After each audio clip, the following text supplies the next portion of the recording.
Hello guys, welcome to another Honda EDB 160 video. So for today's video, kakabitan ko na siya ng MDL. Actually, naikabit ko na tong i-retrofit ko na yung Atom Night Reaper kabila. Ito. So iwa-wire ko na lang siya. So naipwesto ko na siya sa gusto kong pwesto. Ayan. Kita nyo. So, ngayon, i-install ko na yung touch sensor module and yung loud horn. So, dual horn setup yung gagawin natin doon. And yun yung function ng touch sensor module natin. Alright? So, by the way nga pala, paalala ko lang sa inyo na DIY lang to guys. Hindi to tutorial. So, sa mga expert dyan na makakapanood dito, kung meron akong nagawang mali, paki-comment down below na lang. And sa mga newbie naman na gustong mag-install din, magsisilbing guide to para sa inyo. So ako first time ko lang gagawin to dito sa motor na to. So wish me luck. Sana wag lang maging aberya. Alright, let's go!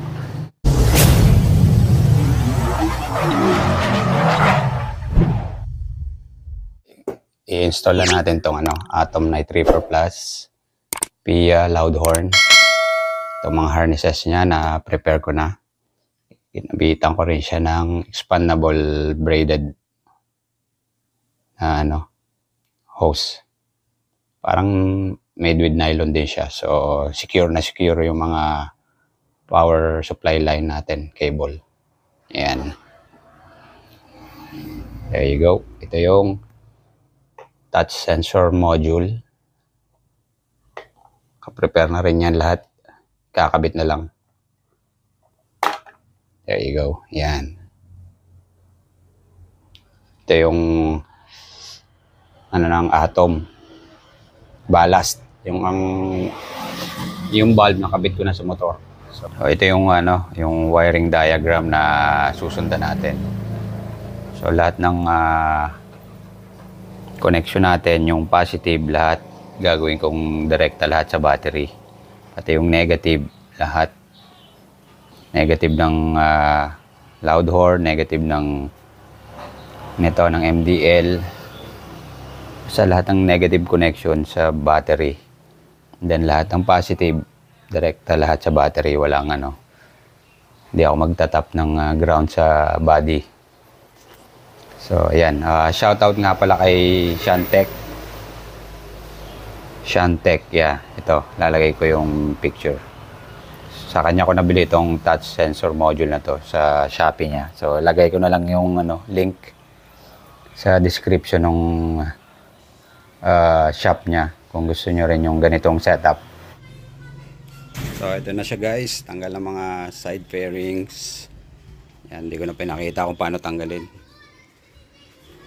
Yung seat tinanggal ko. Yan. Ang hirap magtanggal guys. Yan ang challenge sa pagtanggal ng mga pairings ng EDB 160. Pero at least, ayan. Maganda yung may space tayo sa pag-wiring. Alright. Ngayon, nilalatag ko na yung harness. So, ito na yung progress natin guys. Inabit ko na dito yung loud horn. Ayan, via. Yung relay. Ayan, maghihinang pa tayo ng mga line. Tapos yan, ito yung power supply nya. Yan, naka-fuse yan, 15 amps. Tapos dyan, nakaporma pa lang siya. Ito yung negative. And then dito yung fuse 5 ampere. Yung accessories sa USB ko ikakabit dito. Yan. Ito yung ballast ng mini driving. Ito yung module. Ayan. Yan yung sensor module natin. Bale, pinoporma ko pa lang. Then, yun na nga. Lilinisin ko yung wiring. Then, install na. Ito, lahat yan hinang.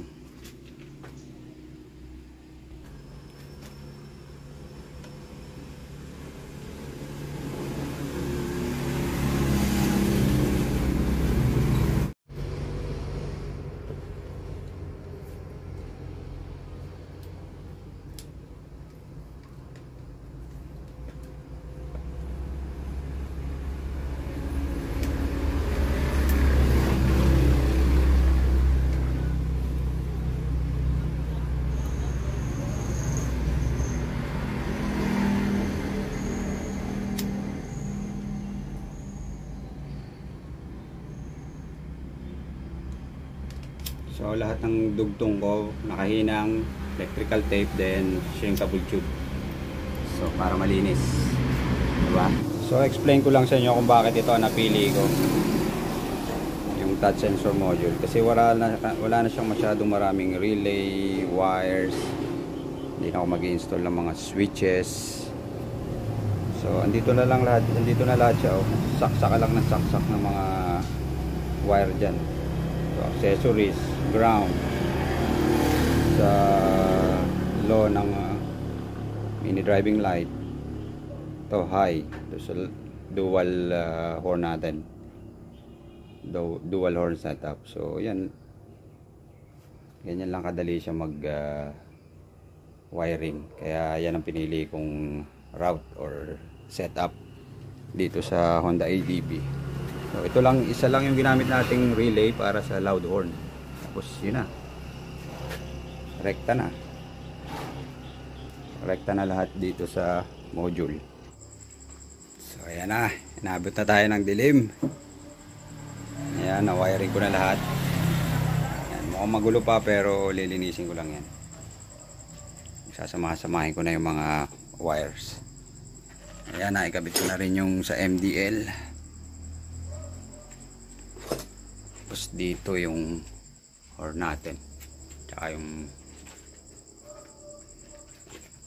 ayan, yung loud horn, and then yung ano, yung relay nya sa likod. So ako magulo pa pero ayos din yan. So check lang natin kung gumagana yung pinagagawa ko dito sa mga wiring at saka sa touch sensor module, kung gumagana. Pati yung MDL and then yung dual horn setup natin. Yung loud horn na may stock horn. Tapos yung loud horn niya may passing light or reverse passing light. Alright, so check natin ang mabilisan to. So ito yung ano, low beam ng stock headlight, high beam ng stock headlight. So passing muna tayo sa MDL. Passing light. Yan yung low beam ng MDL. High beam, kulay white. Tapos yung ano, try natin horn. Stock horn. Loud horn na may reversible passing. Alright. Pag ayaw nyo ng may passing light na loud horn, so try natin sa ano, sa low beam muna. Yan. Oh. Pag nag-horn ka, may ilaw yung white. Sa high beam, up. Yan. Pag nag-horn ka ng loud horn, may ilaw yung dilaw. So reversible siya. Pag ayaw mo naman na ano, may passing light, yung loud horn, pwede rin. Yan. Wala na siyang ano, hindi na siya nagpa-passing. So pag gusto mo na may stock horn lang, yan. Alright. So low beam. There you go. Loud horn.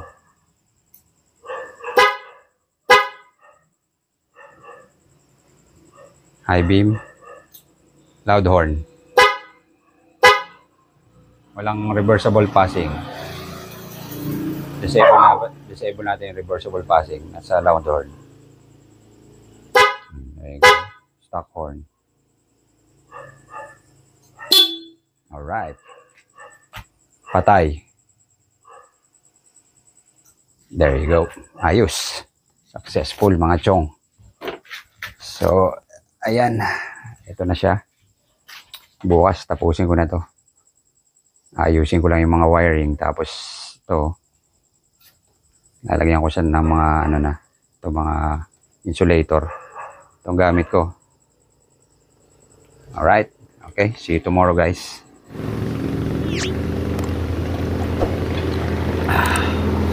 Good morning, guys. Ito update tayo kay Honda ADB na 160 natin. Yan. Inabi na ako kagabi, halos alas 11, hindi ko pa rin tinitigilan. So ito, update tayo sa pag-install ng MDL and dual horn natin. Umpisa natin dito sa MDL. Yan, naka-secure na siya dyan. Yan. Wala nang kawala. Yan.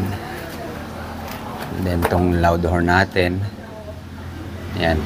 Yan yung wiring ko. So, comment down below, mga expert. Ito lahat nakahinang to. Hinang. Walang connector. Puro hinang. Yan. Tapos binalutan ko na itong expandable. Nylon na insulator yan. Diba? Parang stock lang siya. Tapos dito, ayun na yung module natin. Secure na dyan. Tapos dito naman tayo. Ayan, lagay ako ng fuse accessories. Sa USB ko tinap tong accessory wire ng module natin. Ayan. Positive, may 15 ampere ginamit kong fuse. Then ito yung negative. Tapos ito yung wire nya. Ayan. Pinalutan ko ng expandable para magmukhang professional look naman. Diba? Ito na yung sa MDL natin. And then ayun. Yan yung balas ng MDL. Dito sa kabilang side yung yan, wala siyang laki pa yung space Hindi siya nakakasagabal dyan. Next na gagawin natin tong touch sensor switch nya to. Papasok ko dito sa loob ng housing. Yan guys, para wala tayong external switches. Yan. So ito yung nakabalot na rin siya ng ayan. Naka-expandable na rin siya na insulator.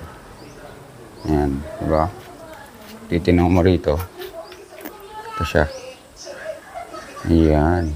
Para kahit hindi tayo professional installer, magmukhang professional naman yung gawa natin. Diba? Merong dalawang tornilyo dito. Isa dito, tsaka isa dito sa likod. So, yun lang ang babaklasin natin para makalas natin tong switch button natin, tong housing.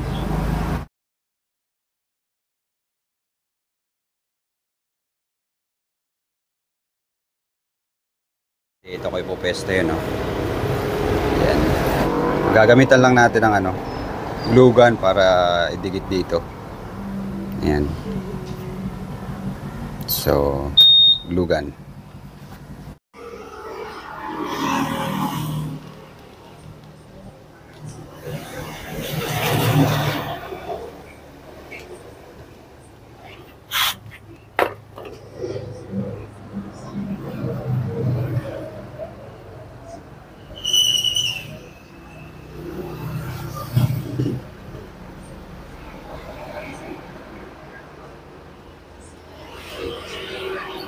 Ayan.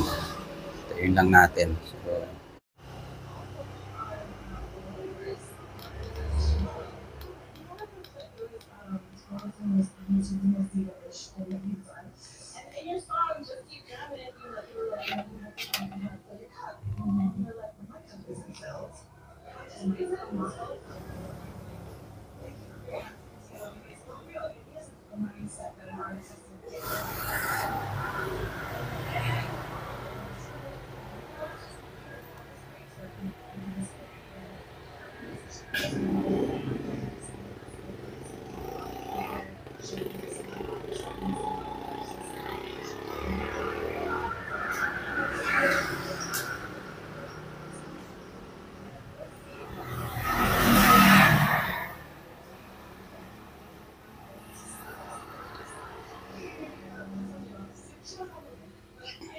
ayan, secure na siya, guys. Then lalagyan ko lang ng duct tape, kulay black para malinis tingnan. Yan. Diba? There you go. So, ayan guys. So, yun na makakawala yan. So, ayan. Diba? Parang walang nilagay. Parang professional din ang tumira eh. No? Kahit DIY lang to guys ha. First time ko magbaklas at magkabit nito mga MDL na to. So, madali lang naman siya kung iintindihin nyo maigi yung diagram. Balik na natin.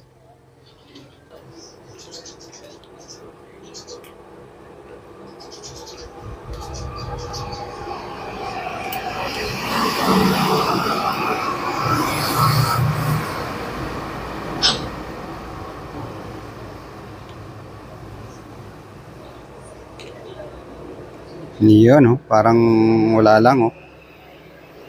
Balik na natin.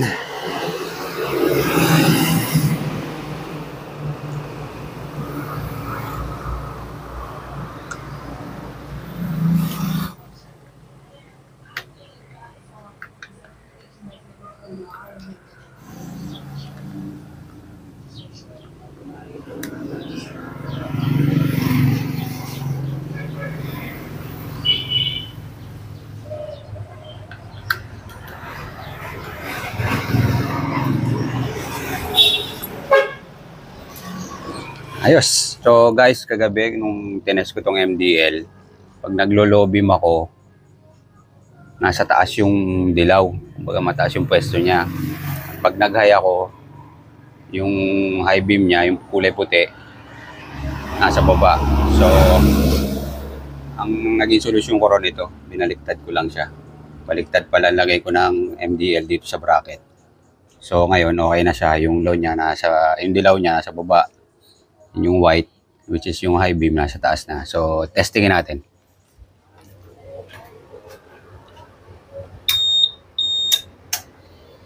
Ayan.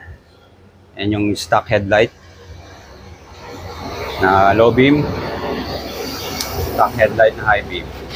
So, balik lang natin sa low beam. So, passing muna tayo. Nakapansin nyo naman, nag-passing na, di ba? Ganun ka-sensitive yung sensor natin. So, ayan. Passing light. Then yung low beam. Ayan, dilaw. And then yung high beam natin.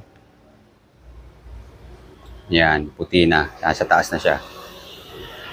So, try natin yung horn. Loud horn. Oh, yeah, stock horn muna. Ayan. So, ito maganda sa setup natin. Mayroon pa ring stock horn. So, try naman natin yung loud horn. Up. Kailangan nyo lang practicein yung touch. So, yan. Loud horn. So, meron siyang combo passing. Pag naka-high beam siya, di ba? Ayan, high beam. Pag nag-loud horn ka na combo passing, malabas yung dilaw. Pag naka-low naman, naka-low beam, pag nag-loud horn tayo, lalabas yung puti. So, reversal combo passing. So, pwede rin i-disable yung combo passing natin. Tatap lang ng 4 times. So, ayan, wala na. Sa high beam. No, high beam. Wala nang combo passing. Wala nang combo passing sa high beam. So, stock horn. Stock horn. Low beam. High beam. Ayan. Balik lang sa low beam. Tapos patay. Patay natin. Isang tap tapos hold. Tap and hold. Ayan. Ayos. So, okay guys, no? Mukhang successful naman yung DIY natin. So, ngayon, balik na natin lahat para magamit na, matesting natin sa daan. Dito naman tayo sa front end niya, yung mga side bearings. So, tara, gamitan natin ang magic ng YouTube. Let's go! Boom. Ayan guys, lapat na lapat na. Balik na natin ang mga bearings.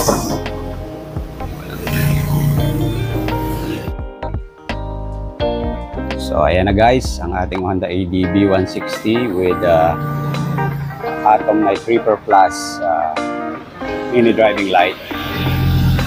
Ayan. Okay yung installation natin. So as you can see, walang mga switches. Ayan, malinis tingnan. Ito yung wire ng touch sensor switch natin. So ayan o. Diba? Walang mga switches dyan. Hindi rin tayo nagputol ng wire. Hindi tayo nagbutas. Wala ring splice.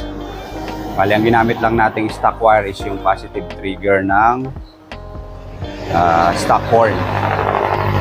So, kailangan natin i-connect sa sa touch sensor module para gumana tong switch. So, bumili ako ng connector, yung parang male ng ng busina, yun. Sinaksak ko lang dun sa female ng positive trigger, then kinonect ko sa touch sensor module. So, yun lang. Hindi pinutol yun. Alright. So, yan na. Stuck na stuck. So, mamayang gabi, tetest ko kung maganda yung buga nitong Atom Night Reaper Plus. So, bigyan natin ng review yung Atom Night Reaper Plus na yun. There you go. Yun. So ito na guys yung finished product ng installation ko ng MDL loud horn na may dual horn setup, and then yung touch sensor module. Ayan.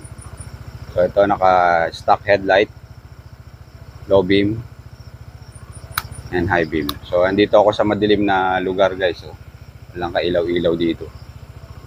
So test natin kung gaano kalakas din tong Atom Night Reaper Plus. So ayan. Low beam, high beam ng stock headlight. Okay. Subukan natin yung passing light. Yan. So, passing light niya, dalawang puti, isang dilaw. So, dalawang high, isang low. So, next is yung low beam. Yan ang low beam. Tapos saka low beam din yung headlight. High beam ko yung headlight. Yan. Parang wala nakikita yung high beam. So next. So low beam ko dilaw. High beam. Yan. Oh. Yan ang Atom Night Reaper. High beam. So try natin yung horn. Horn. Stock horn, loud horn. So yung loud horn natin is naka reversible combo passing. So pag naka high beam, lalabas yung dilaw. Yan, pag naka loud horn. Pag naka low beam naman na dilaw, sa loud horn ka, lalabas naman yung puti. So yun yung tawag doon is reversible combo passing. Pwede rin i-disable yung yung combo passing natin kung ayaw nyo nang nagpa-passing habang nagla-loud horn. Yan. Wala nang combo passing. Alright. Thank you for watching, and I'll see you on the next one. Ciao for now.